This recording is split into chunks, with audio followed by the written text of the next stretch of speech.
Samuels. This is just a shame because when I first got an alert and they said that Deebo Samuel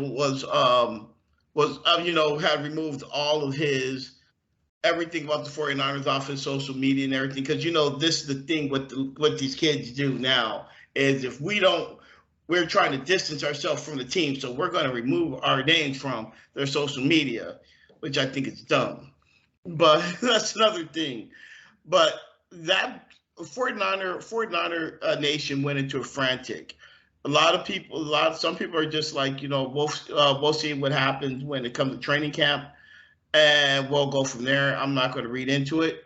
But what is your thought about this and a possible holdout? 2 words: Christian Kirk. Damn, Jacksonville had to pay. Now, don't get me wrong, and I'm like a lot of people. Christian Kirk was a good third receiver for the Arizona Cardinals. And then Jacksonville, they get some money, and it's basically like taking your friend over to Vegas, and the first time they see a slot machine, they spend half of what they bring on that one slot machine, and you're just like, what are you doing? There's other games that you can play that you have better odds at winning at. That's basically what Jacksonville did and gave that big contract. And then the thing with Tyreek Hill and the Devontae Adams and Stephon Diggs gets a huge extension and everything like that. And so, of course, Deebo's like, oh, okay, well, like you had stated earlier, I'm gonna go ahead and do the whole. I'm gonna take everything off of my Twitter and my Instagram and Snapchat, and I'm gonna change all my San Francisco logos to blanks off of my TikTok and all of this other social media crap. Don't get me.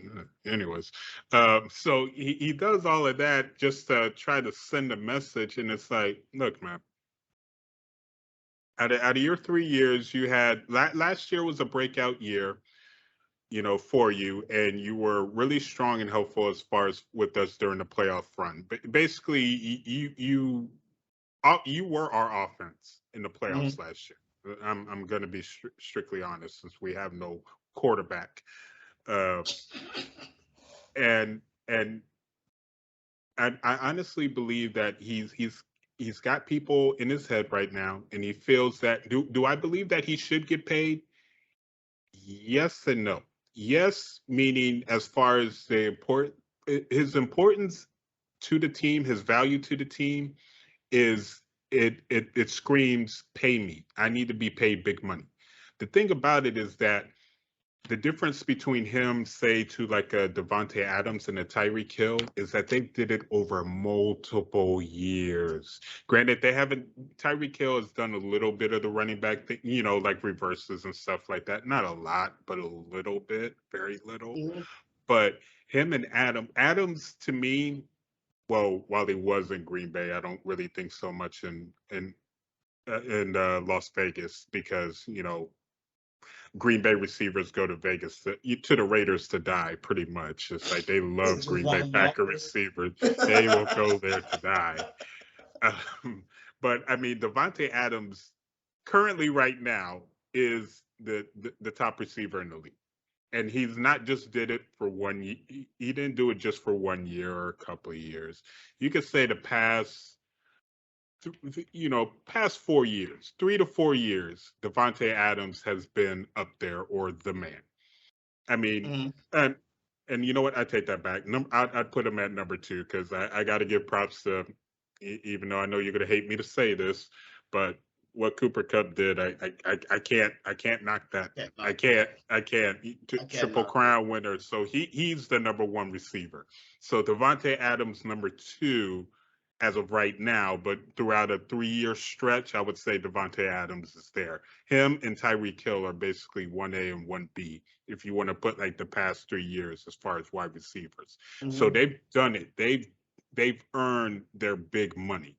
Now, it's not to say that Deebo doesn't deserve big money, but what you did last year was last year.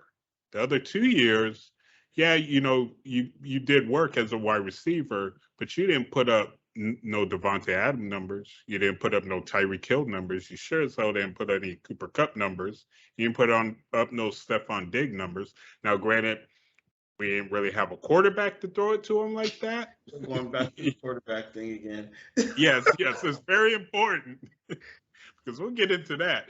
But he didn't put up those numbers. Does he deserve a raise? I would bring him into the office and I would be like, look, last year you did amazing. I'm going to talk to the coach because I don't want you doing that running back crap again. Because what Shanahan doesn't realize in his I am God coach mode is that putting your wide receiver as a running back is more of a risk of him getting injured than just having him as a dominant receiver, as your number one go-to. You put him at running back, someone gets him on that kneecap or that leg, he's done. And then what? Quit being cute, Shanahan, and just leave him at wide receiver. You have running backs. We replace our running back every damn year anyways. It's just plug and go, plug and go, plug and go. Anyways, but and that's why I feel that he and that goes back as far as with why I feel he doesn't deserve it is because he hasn't put up the numbers long enough to deserve that big type of money. Now, as far as for his work last year, if you want to give him a slight, a slight raise, I can understand that, but don't go batshit crazy and give him we signed Deebo Samuel to a 10-year, $175 million contract with the $100 million guarantee. No, do not do that. And I don't feel that they need to trade him.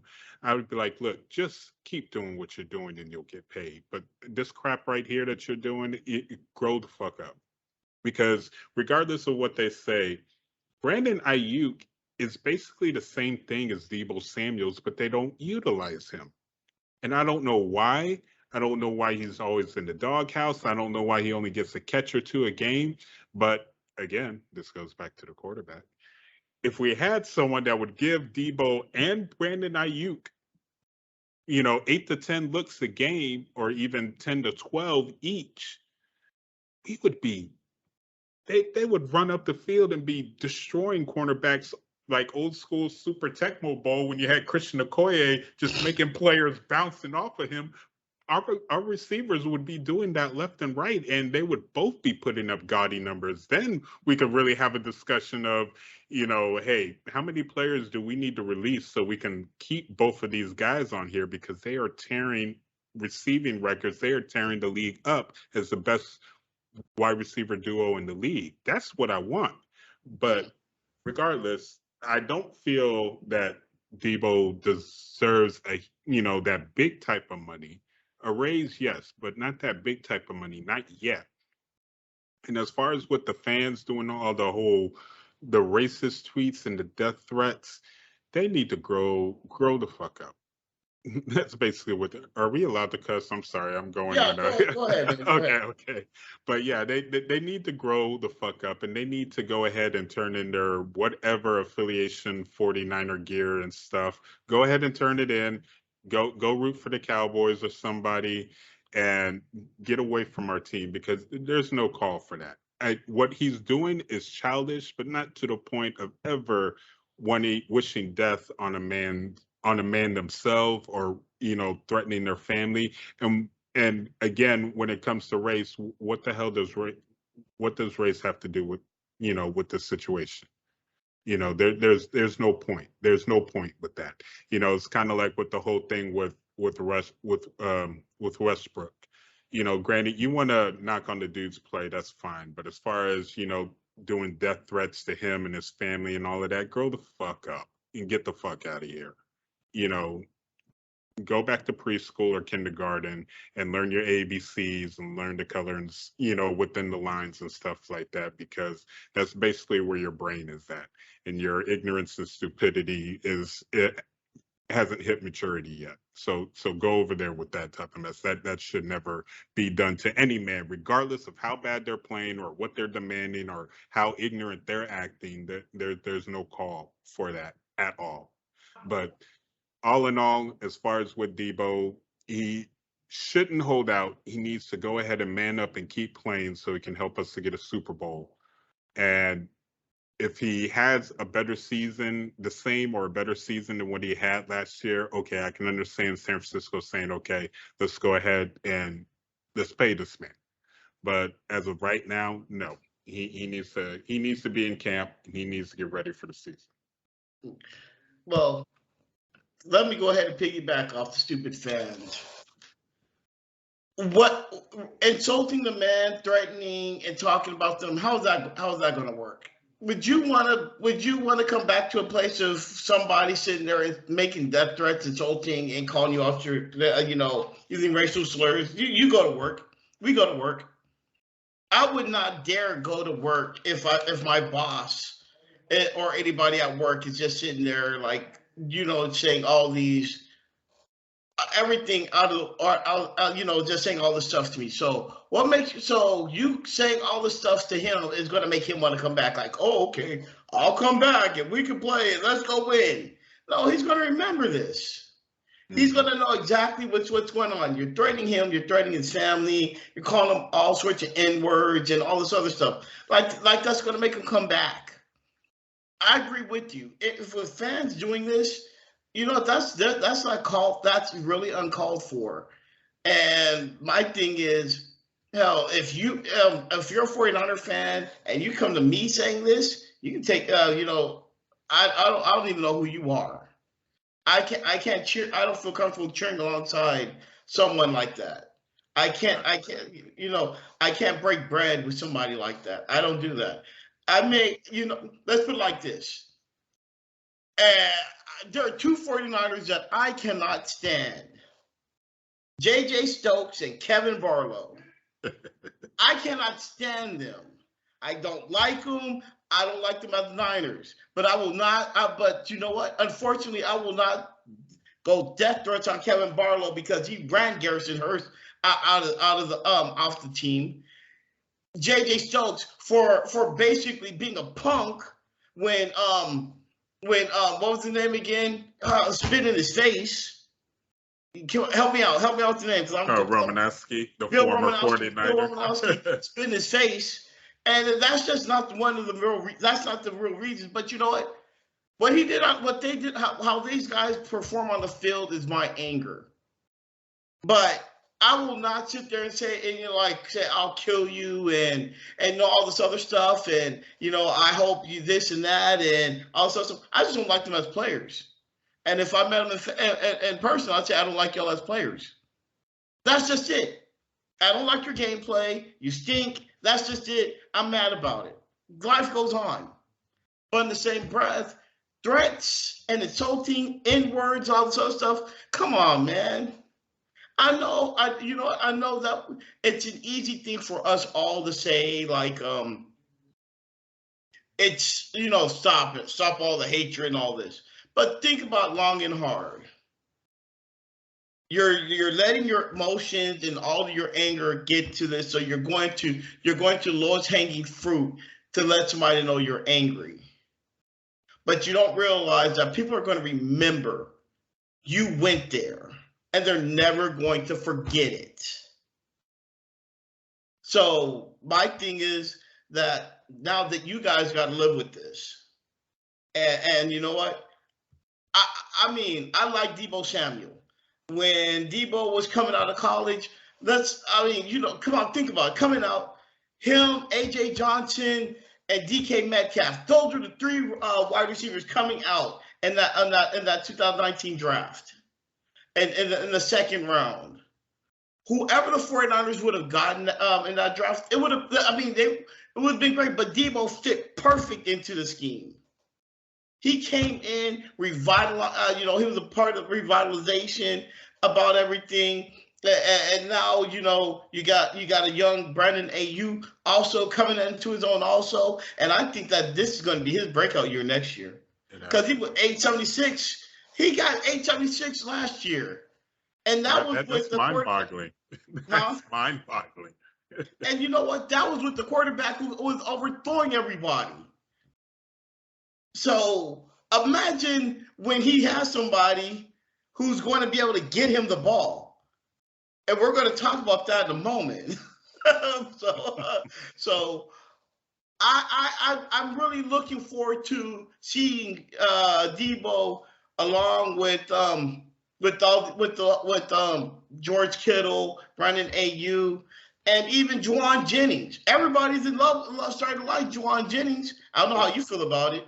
Well, I mean, he came in. I mean, he made some plays here and there. I mean, with a little bit more work, I mean, I see nothing wrong with him being the third wide receiver. But I mean, there are certain moments when the ball was thrown to him, he made catches. And with Deebo Samuel leading the charge next year, oh, I'm gonna love this. I'm gonna love this next year. But stupid fans, I don't co-sign you. I don't co-sign stuff like that, man. NFL draft is coming up on April the 28th, man. 49ers have some holes that they need to fill. Is there a certain player that you think the 49ers should go after? Because you know they're going to have to, it's going to be, I believe they have the 66th pick. I have to look that up. I believe they have the 66th pick. Yeah, I want to say they actually have the 61st. 61st, okay. 61st, and then round 3 we got the 93rd pick. Okay, so they got the 61st. Who do you think the 49ers should go after? Well, if they're doing a little research on this, because obviously for the past God knows how long, we always need cornerback help. And of course, this year with losing one of our starters in free agency, I honestly believe that we also need offensive lineman help. Yeah. And so, I mean, I think those are the top two main things that we need. And also, as far as we always draft a running back somewhere. We're very good as far as finding running backs that fit our scheme perfectly. And next thing you know, they're getting 1,000 yards out of nowhere, and you have no idea who this guy is. But offensive line, secondary offensive line, and then also I think linebacking, and also defense, linebacking, and then defensive end. Defensive end, we really need help with. But I honestly believe the one person that I like is a kid out of Mississippi State. He goes by the name of Martin Emerson Jr. He's about he's about 6'1", about 215, 220, but he's tall and lanky. And I honestly feel that we need height in our secondary. And the thing about with him is that doing some research is that last year he only allowed one receiver to catch a ball 20 yards or more. So, and he's had multiple deep balls thrown to him, and he wasn't a big ball hawk interception guy, but he was always swatting the ball away and everything like that. And I really think that he would be extremely helpful for us. And then as far as like with like an offensive lineman for us, I think this guy named Raymond is an offensive tackle from Central Michigan. I think it's Rain Man. I think that I've seen some tape on him. I didn't really watch it. Central Michigan. I'm not going to watch a lot of their games, honestly. Yeah, damn Chippewas. But I mean, I honestly feel that he would be looking at some tape with him. He looks like he would be a good fit as far. He looks like he got some of that country boy strength in him. So we definitely need that. And I think also with the position, he could play left and right. So when it gets to that point where Trent Williams, because even though I do enjoy Trent Williams, even though I think he did kind of slip up a couple of times last year. I think when Trent Williams, when he gets up there in age, if he can get this guy or pretty much all the offensive linemen under his wing, any of the rookies, because I think we should draft at least 2 or 3. And I honestly think 2 or 3 offensive linemen, get about a couple in the secondary, and then of course we'll pick up a running back, and then they could do whatever with the other 2. But if he gets his hands on the rookies and really show them how to work, how to really, push it and stuff like like that, I think would really be in some good hands. So, Okay. and I'm really upset that, on a side note, as far as with the secondary, I'm really upset with you, San Francisco, that you didn't pick up Gilmore on the cheap, which you could have gotten. I think he would have really been, good safety, to help us out, or you throw him at corner sometimes because we need I know we got some vets on our team, but we need that, the type of vet that can really take some of these young players and be like, you know what, y'all want to be the best secondary in the league, let me show you how. Right. I really think that that's missing on our team is, from certain positions, or even like Earl Thomas. I honestly think Earl Thomas would have been great, as far as within our team. I mean, not Earl Thomas. Yeah, he's well at the. Yeah, I would have said Earl Thomas, even though he's a knucklehead. I think he would have brought some that gritty toughness, Mhm. and also someone like Wagner with the linebackers. I think that would have really helped us out as far as getting that veteran toughness, that feel out there to get to these players. Because I mean, our defense is okay. They showed up a little bit. They really showed up as far as within the Green Bay game. They really got us through that game, because I thought once Green Bay went in there that first drive and scored, I thought we were I gonna. thought it was a wrap. I was like, you know what, they are going to blow us out. But our defense played tough. They kept us in the game. Of course, our special teams came through, and even in the Rams game, if again quarterback, they really, they really got to Stafford, and Mm. they kept us. We should have won that game, and that's a huge thanks to our defense and our secondary. Now, like I said, it's just like we're good. We're a little bit above good, but we need that. We need a little nastiness. We need a little, we need someone to come up in there and, hey, you ain't effing playing right. You know what? You sit your butt down. I'm gonna tell the coach to release you tomorrow. You know Right. what? Better yet, at the end of this game. Can't believe I'm playing with a sorry teammate like you. Make them cry a bit, suck it up, go out there, make a big play. We need that. Right. We need that. But yeah, as far as with the draft, I honestly think the kid from Mississippi State, I think he would really be a great fit, a great first pick in the second round for us, because we need all the secondary help we can get. Well, I'm going to stay in the SEC that you were saying, because it seemed like you were saying going with Mississippi State. But I was going to go at Kaiir Elam, the Or quarterback Bama. from Florida. Oh, from Um, Florida. Okay. yeah, I was reading up on him, and he's pretty much a gamer. Especially, again, it looks like we can go wrong with where we're going, because again, in the SEC, SEC is considered probably one of the best conferences in all of college football. But according to them, he's a really gamer. He can take away a player. The thing is this: the 49ers need to start thinking about one thing. The Rams are getting better. I hate to say this. The Rams are getting better. They're looking for a repeat. And I mean, they're doing that already. You already got Cooper Kupp, who's considered probably, he just elevated himself from just being an okay guy to being probably the probably like top three wide receiver in all. And then I know Van Johnson's all right, and then they who did they just sign? They signed somebody else, because that's why Robert Woods left. They got Coop, they got They Cup, they got signed Van some. Johnson. They signed Oh, somebody. Allen Robinson. Yeah, Allen Robinson. They signed Allen Robinson because they let Robert Woods go, and then he's now in Tennessee. Mm-hmm.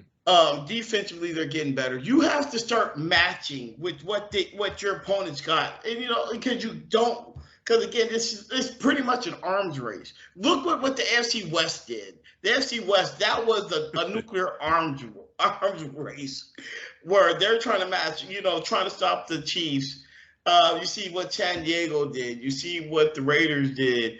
You definitely saw what Broncos did, and the Chiefs are like, no, we're arming up also.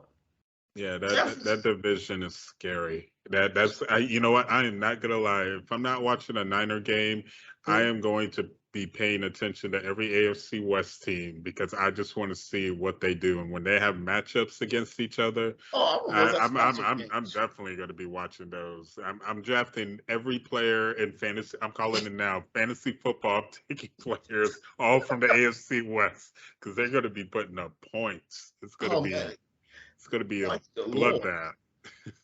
And that's the thing where I'm just like I'm looking at right now. The 49ers, trust me, I know that I believe that that management feels that they can get the players that come in and they'll play hard. But in the same breath, try to upgrade everything because you brought in Josh Norman. Josh Norman did a pretty serviceable job, but I mean, every time I turn around, he's PIing everybody.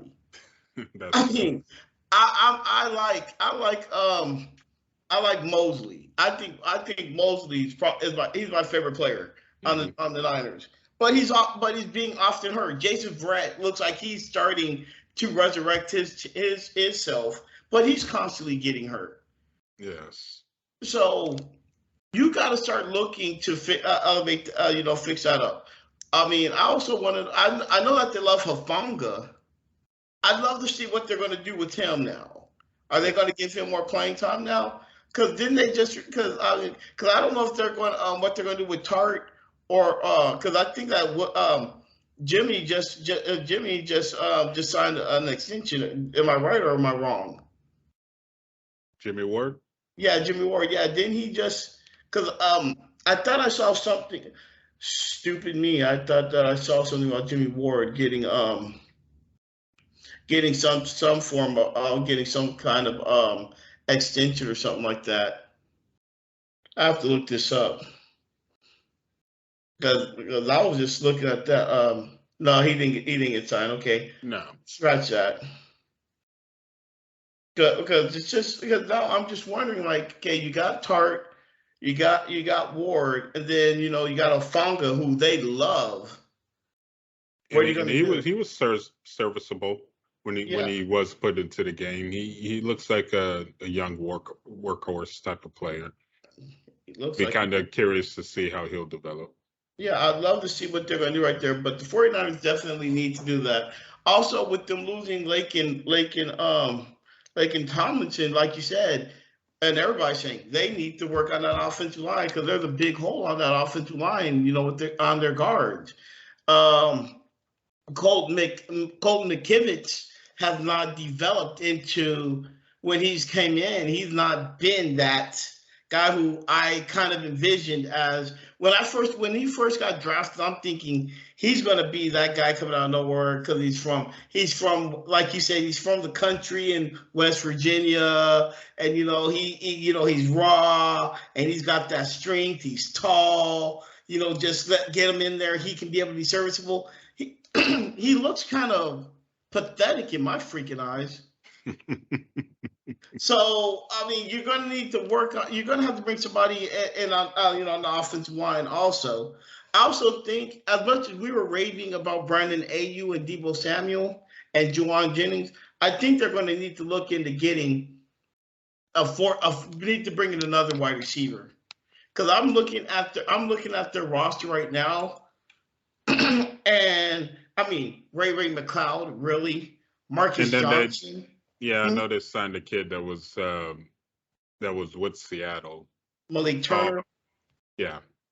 And the thing is that I don't know if you remember Malik Turner in that Monday night game in 2019. He basically he was the reason why I remember he was eating the 49ers secondary alive. Yeah, he Uh, was. I remember that. Yeah. yeah, and they got Keyshawn Johnson. And no, we're not talking about throw the damn ball. Oh yeah, I know And which one. Jordan But Matthews, here's Trap. another thing. Yeah, Do you think that it would be wise, let's say last draft pick for the Niners, for them to kind of peek at another tight end do it. because of what Kittle's guaranteed to get injured. It just depends on what week. I mean, you could pretty much make a bet and over and under is he going to get injured, week 7 over and under, type of deal. You know, it's just a matter of time. I'd say do it. The thing is that because what you're saying that when you're saying that, I'm looking at every other tight end outside of George Kittle. You got Charlie Warner and Ross Dwelly. Ross is serviceable, but he's not a Serviceable. game. Yeah, but he's not a game. He's not a game changer like George. Yeah. Whenever he Um, does get the football. and Charlie Warner, I know that they like him because he's a good blocking tight end. But the thing is this: he's a good blocking tight end, and he was great at Georgia. But you definitely when you have when you have somebody when you're playing behind George Kittle, this you gotta be able to be if he goes down, not oh I take that back. Not if. When he goes down, Yes. you gotta be able to come in behind him and be able to at least not do his same production, but at least be that be that same guy. Remember when New England they had Aaron Hernandez and Rob Gronkowski. Yeah. Two good tight ends. You can and then there if Rob went out, Aaron Hernandez gave you the same production. Aaron could give you the same production as Rob. I mean, pretty much it. I think the same thing. You have George Kittle, get somebody else who can be able to do the same thing he can do, if not the same production. Hey, if he can do better, I'm cool with it. But yeah, tight end, I mean, the people's tight end. Come on, that's the guy That's who I do. These other guys are just there just to be there. Yeah, I mean, if you could find a diamond in the rough type of tight end that you could throw in there, I mean, just imagine, since we don't, I mean, and I feel bad for Juszczyk because he's not utilized properly like he should. But the fact that if you take a Juszczyk out and throw in the second tight end up in that front line and have the running game going, I mean, just imagine that'll open up more holes. If someone can block and if they're serviceable as far as catching, and if they got a little bit of speed behind them, pick them up. I agree with you, man. Definitely do. Then the last thing I